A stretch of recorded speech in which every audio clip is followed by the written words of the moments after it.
corrupt politicians are just extremely difficult. If you use the word they are not born again, that the salvation they need, I'm not out to contest that at all. You need to see where some of them go in the name of trying to get power. So then on the part of the church is doing something. It's just that the pew seems not to be responding to what the leadership of the church is doing. What brought me to Abuja? I was busy working in Benin as a priest when I was brought to Abuja to come and be the director for civic and political affairs. These were some of the things the church, for instance, Anglican Communion, taught of it, that it's not just good that you support these people during election time and they emerge, then you abandon them. That these people need, their salvation need to be monitored to make sure that they don't soil, they don't fall by the roadside. We need to be close to them to make sure, guiding them with the word of God to make sure they don't lapse into corruption. We need to be close to them to continue to guide them from time to time to make sure that they are in touch with the grassroots, because all these things are necessary for them to succeed. That was how, for instance, this department was created.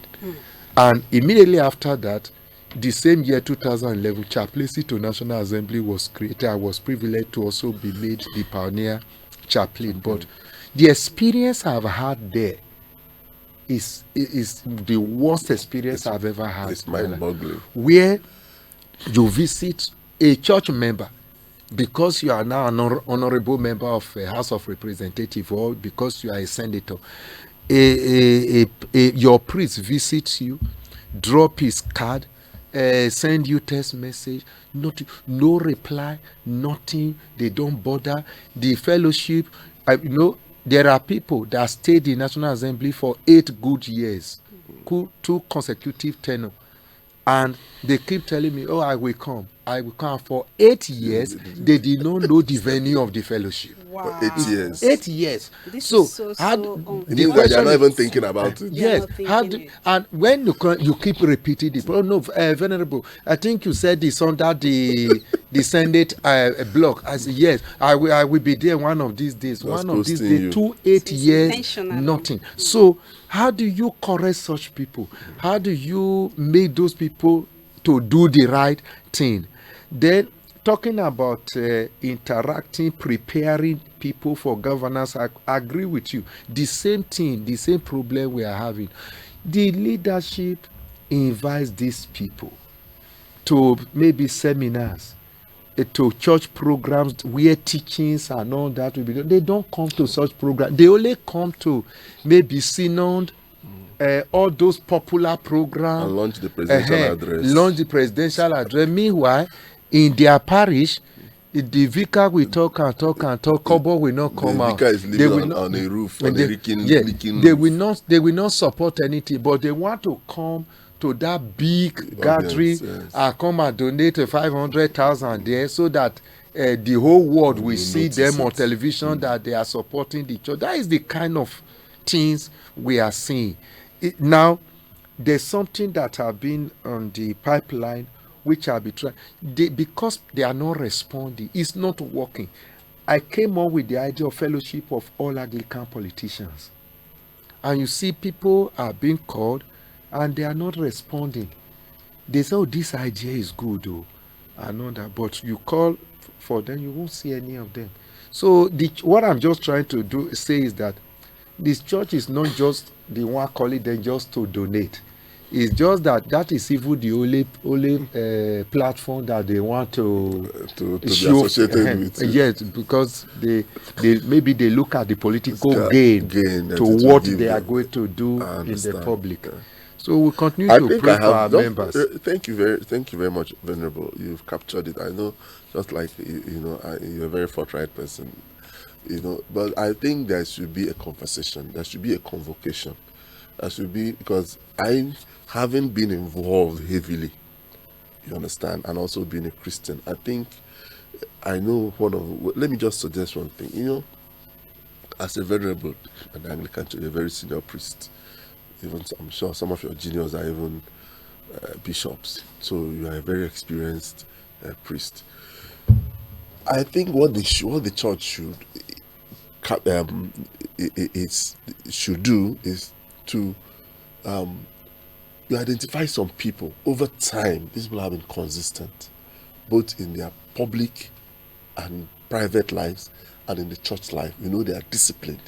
The church should say, come and run for this post, and silently or quietly, because of the rare nature of our society, Muslim, Christian, quietly galvanize support around them.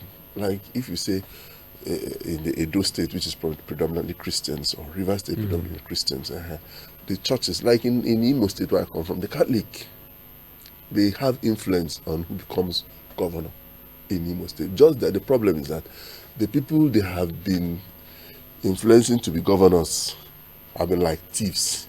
Let me use that word. I know what I'm talking about. They have stolen our money. Most of the people, I remember when Hakim was there, it was the Catholic that brought in the person who replaced him, and so on and so forth. And when he finished, what happened? So I think the church should have a convocation instead of bringing politicians. Let them bring people who they know. Do you understand? Who they know. Maybe you have been men's fellowship chairman, been woman leader this, you've been in the choir, an organist, you have been, and you have also been working as a director, maybe you're retired, or even a young man who you understand that thing, so that you know that there is the bishop will have control over him, the venerables, and so that like that we can start from at least the predominantly Christian areas. Your suggestion is very, very good, but it's not what. Can give you a concrete example.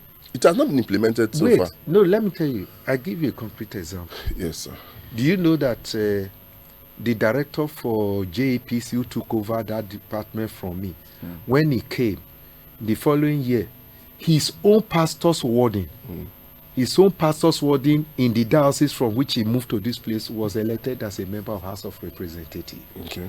I said, wow, this is going to be one of the person we will use to reach out to the other people, because he came to locate him in my church and introduce him to me. We exchanged number. Do you know what it takes for somebody to come and become a pastor's warding? It means the church has watched him over the years. He has been so-called tested. But as soon as he crossed into the gate of National Assembly, it became a different story. Let me tell you why. Because of your time, let me tell you why. Please. You see, let me tell you something about politicians, the way they think. That's why people always say, he was my neighbor, he was my classmate, but when he became a governor, he doesn't have time. No, it's not as if he doesn't have time. It's just because he has checked the role you played and the role other played to make him that. So when he goes there, because after 4 years, his loyalty is to those people. Yeah. And after 4 years, he needs to go back. So he continues to nurture the loyalty, the friendship that can return him, and he sees your own as inferior to what. Yeah. So that's the way they think. Like you said, because of time